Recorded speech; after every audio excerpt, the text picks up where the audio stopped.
नमस्कार दोस्तों, नमः शिवाय। जीवन ज्योति चैनल में आप सभी का हार्दिक स्वागत करती हूँ। दोस्तों, आज की वीडियो में आप सभी लोग श्रवण करेंगे बैसाख स्नान की पावन कथा।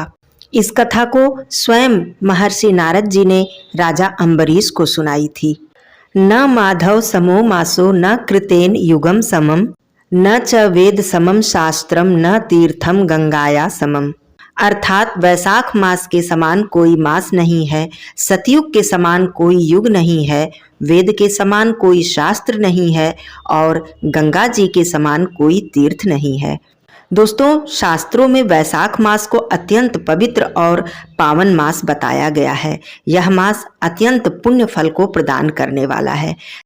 हमारे सनातन धर्म में वैशाख मास की अत्यंत महिमा बताई गई है और इसको देव आराधना, दान, पुण्य, जप, तप के लिए श्रेष्ठ मास बतलाया गया है। इस मास की तुलना माँ से की गई है क्योंकि यह एक माँ के समान सृष्टि के सभी जीवों को अभीष्ट फल प्रदान करता है। इसलिए कहा गया है कि इस माधव मास में अर्थात इस वैशाख मास में व्यक्ति यदि थोड़ा ही धर्म कार्य करता है तो इसका अनंत गुना, करोड़ों गुना पुण्य फल उसे प्राप्त होता है। दोस्तों, महर्षि नारद ने राजा अम्बरीश को वैशाख मास का महत्व और वैशाख स्नान का महत्व बतलाया था। नारद जी ने राजा अम्बरीश से कहा कि वैशाख मास धर्म, यज्ञ, क्रिया और तपस्या सभी का सार है और समस्त देवी देवताओं द्वारा पूजित है। जिस तरह विद्याओं में वेद, मंत्रों में प्रणव, वृक्षों में कल्प वृक्ष, धेनु में कामधेनु, देवताओं में विष्णु, वर्णों में ब्राह्मण, प्रिय वस्तुओं में प्राण, नदियों में गंगा जी, तेजों में सूर्य, अस्त्र शस्त्र में चक्र, धातुओं में स्वर्ण, वैष्णवों में शिव और रत्नों में कौस्तुभ मणि सर्वोत्तम है, उसी प्रकार धर्म के साधनभूत महीनों में वैशाख मास सबसे उत्तम माना गया है। भगवान श्री लक्ष्मी नारायण को प्रसन्न करने वाला इसके जैसा दूसरा कोई मास नहीं है।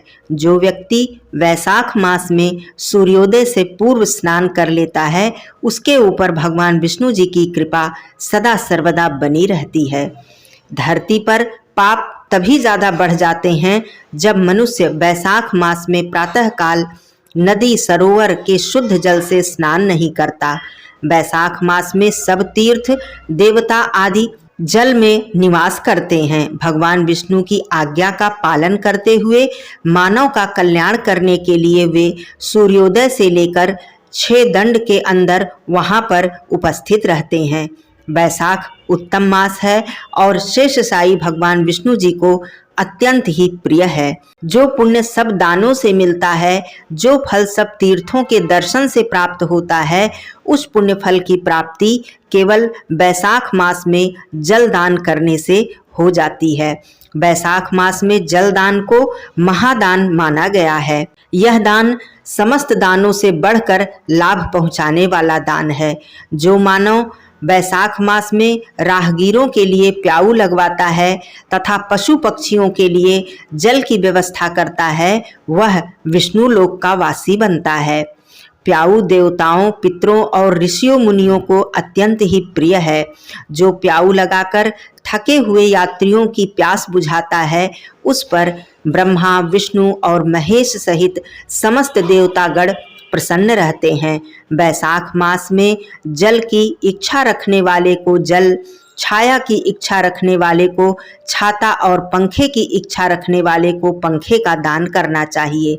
जो व्यक्ति महात्माओं को स्नेह के साथ शीतल जल प्रदान करता है उसे उतनी ही मात्रा से 10,000 राजसूय यज्ञों के बराबर फल प्राप्त होता है।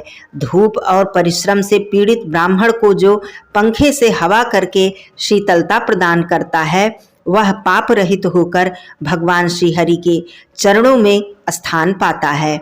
जो राह में थके हुए श्रेष्ठ ब्राह्मण को वस्त्र का दान करता है, वह भगवान विष्णु का सामीप्य प्राप्त कर लेता है। जो शुद्ध मन से ताड़ का पंखा जरूरतमंद को दान करता है, उसके सारे पापों का नाश हो जाता है और वह ब्रह्मलोक का वासी बन जाता है। जो वैशाख मास में चप्पल जूते का दान करता है वह विष्णु लोक में मोक्ष की प्राप्ति करता है। जो राह में अनाथों के रहने के लिए विश्राम घर बनवा देता है उसके पुण्य का वर्णन करना भी असंभव है।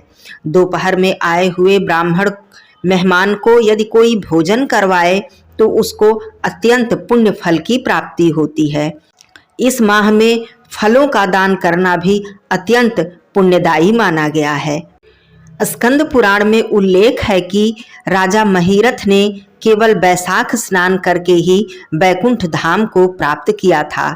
इस महीने में सूर्योदय से पहले किसी तीर्थ स्थान, सरोवर, नदी या कुएं पर जाकर या घर पर ही स्नान करना चाहिए। घर में नहाते समय पवित्र नदियों का स्मरण करके उनके नाम का जप करना चाहिए। नहाने के बाद सूर्य भगवान को अर्घ्य देना चाहिए। बैसाख मास में स्नान करने के बाद दान का विशेष महत्व है, जिसमें सबसे अधिक जल दान का महत्व बताया गया है तथा इसके अलावा पंखा, खरबूजा, अन्य फल तथा अन्न और वस्त्र दान भी अत्यंत ही महत्वपूर्ण है। इस माह में मंदिरों में अन्न और भोजन का दान करना चाहिए। इस माह में ब्रह्मचर्य का पालन तथा सात्विक भोजन ग्रहण करना चाहिए। बैसाख मास में एक समय भोजन करने का विशेष महत्व बताया गया है तथा यज्ञ हवन करके भगवान विष्णु जी की कृपा प्राप्त करनी चाहिए। इस माह में मांसाहार, शराब तथा अन्य तरह के नशे से दूर रहना चाहिए। बैसाख मास में शरीर पर तेल की मालिश नहीं करनी चाहिए। दिन में शयन नहीं करना चाहिए। कांसे के बर्तन में भोजन ग्रहण नहीं करना चाहिए तथा भूमि पर शयन करना चाहिए। बैसाख मास की विशेष तिथियों पर जैसे कि एकादशी, अमावस्या, पूर्णिमा आदि पर विशेष यज्ञ, हवन और दान इत्यादि करने से विष्णु लोक की प्राप्ति होती है। बैसाख अमावस्या पर अपने पितरों के निमित्त हमें तर्पण, पिंडदान तथा दान और दीपदान अवश्य ही करना चाहिए। बैसाख अमावस्या पर हमें ब्राह्मण को भोजन कराकर अपने पितरों का आशीर्वाद प्राप्त करना चाहिए। इस प्रकार महर्षि नारद जी ने राजा अम्बरीश को बैसाख स्नान तथा बैसाख मास के महत्व की कथा सुनाई।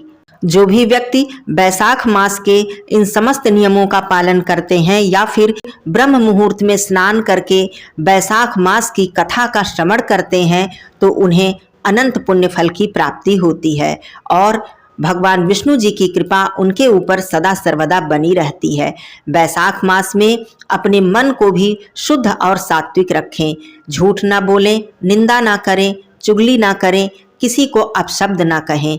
मन, कर्म और वचन के द्वारा किसी को हानि ना पहुंचाएं, किसी को दुख ना दें।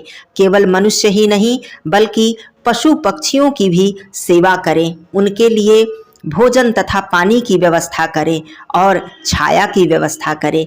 इस तरह बैसाख मास में इन समस्त धर्म कार्यों को करके अनंत अनंत पुण्य फल की प्राप्ति करें। दोस्तों, इस कथा के माध्यम से आप सभी लोगों ने बैसाख स्नान, दान तथा बैसाख मास के महत्व को जाना। वीडियो पसंद आई हो तो इसे लाइक और शेयर करना बिल्कुल ना भूलिएगा। चैनल पे यदि आप पहली बार हैं तो चैनल को सब्सक्राइब कर लीजिएगा। कमेंट बॉक्स में ओम नमो भगवते वासुदेवाय अवश्य लिखिएगा। फिर मिलती हूँ अगले वीडियो में। तब तक के लिए धन्यवाद। नमः शिवाय। हर हर महादेव।